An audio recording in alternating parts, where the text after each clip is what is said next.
9 महीने पहले ढूंढे गए इस प्राचीन हिंदू मंदिर की चर्चा फिर से होने लगी है।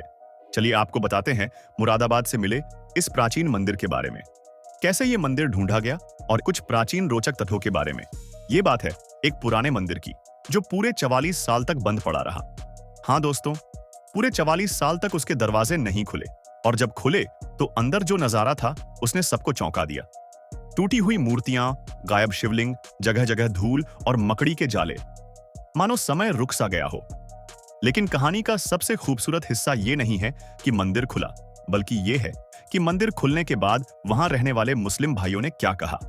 उन्होंने साफ साफ कहा, अगर हिंदू समुदाय यहां पूजा करना चाहता है तो हमें कोई ऐतराज नहीं, आप आराम से पूजा कीजिए। सोचिए दोस्तों, भारत का असली चेहरा एकता ही है। मंदिर सिर्फ एक पूजा की जगह नहीं था, बल्कि एक सांस्कृतिक केंद्र था। नवरात्रि में मेला लगता था, महाशिवरात्रि पर भव्य आयोजन होते थे। लेकिन दंगों की हिंसा ने सब कुछ बदल दिया। बच्चों ने घंटियों की आवाज सुनना ही बंद कर दिया, त्योहारों का रंग फीका पड़ गया और इस तरह मंदिर एक खंडहर बनकर रह गया। फिर वक्त बदला, बस्ती में नए घर बने, नई पीढ़ियां आईं, लेकिन मंदिर का ताला जस का तस रहा। और जब हाल ही में कुछ लोगों ने हिम्मत करके मंदिर का दरवाजा तोड़ा और अंदर कदम रखा तो आंखें भर आईं। मंदिर का स्वरूप ऐसा था मानो समय ने उसे भूल ही गया हो। हिंदू समुदाय के लोग बहुत भावुक हो गए।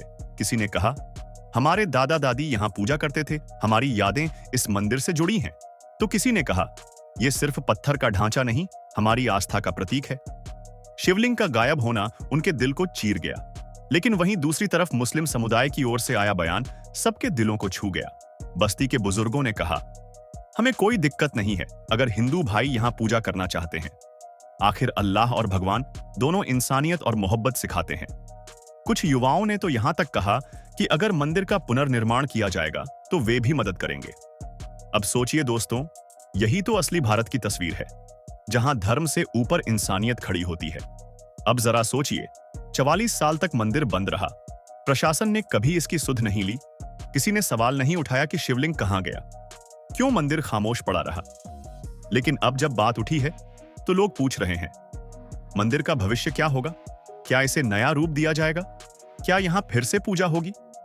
प्रशासन ने भी कहा है कि मंदिर की स्थिति की जांच होगी और अगर जरूरत पड़ी तो पुरातत्व विभाग से मदद ली जाएगी। कई संगठन चाह रहे हैं कि मंदिर का पुनर्निर्माण हो ताकि घंटियों की गूंज फिर से सुनाई दे। वहीं कुछ लोग चाहते हैं कि इसे जैसे मिला है वैसे ही संरक्षित किया जाए ताकि आने वाली पीढ़ियां इतिहास को अपनी आंखों से देख सकें। पर असली मायने इस पूरे घटनाक्रम का यह है कि इसने समाज को एक नई दिशा दिखाई। दंगे और नफरत जहां किसी पवित्र स्थान को खामोश कर सकते हैं, वहीं मोहब्बत और भाईचारा उसे फिर से जिंदा कर सकता है। आज अगर हिंदू और मुस्लिम मिलकर इस मंदिर को फिर से सजाएं संवारें तो यह केवल एक धार्मिक स्थल नहीं रहेगा, बल्कि पूरे देश के लिए इंसानियत और एकता की मिसाल बन जाएगा।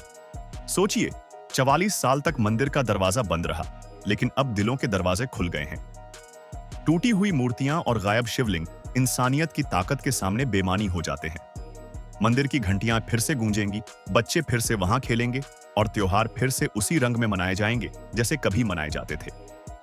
दोस्तों, इस कहानी का सबसे बड़ा सबक यही है, मंदिर चाहे टूटा हो, दिलों को जोड़ने की ताकत इंसानियत में ही है और यही भारत की असली पहचान है।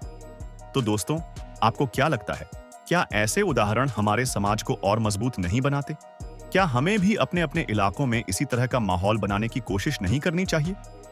अगर आपको यह कहानी अच्छी लगी हो तो इस वीडियो को लाइक जरूर करें और चैनल को सब्सक्राइब करना न भूलें।